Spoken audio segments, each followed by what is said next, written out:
Hi guys, in this video I'll show you how to sell crypto for cash on crypto.com. Now step 1 is open the application of crypto.com in your mobile phone and just go to the account section.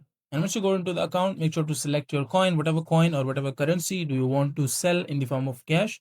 So you'll be seeing an option called crypto wallet or crypto. So just click on crypto and select the amount. Like you will see a list of the coins that you have in your wallet. So just select the coin, and once the coin is selected, let's say we are talking about sell, so just click on sell button or sell BTC or sell Ethereum or whatever your coin is selected, sell.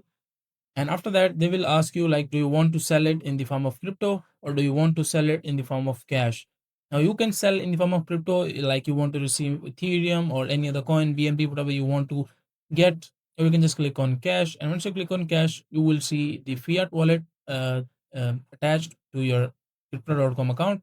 Now make sure that you have a verified account on crypto.com. After that, you will be able to attach your cash wallet in this section. If you do not have a verified account, you won't be able to add it. So make sure to first verify and then add a wallet and select the wallet. And once the wallet is selected, just click on sell button. And after that, then you will see a list to confirm like everything you entered is correct. Just click on confirm and they will ask you to enter the passcode. So make sure to enter your passcode or password, whatever you have set, and that is it. After that, you will be able to sell the your amount or your crypto in the form of cash on crypto.com. So that is a simple and easy process of how you can do it. Now make sure to like the video and subscribe to the channel if you find this video useful.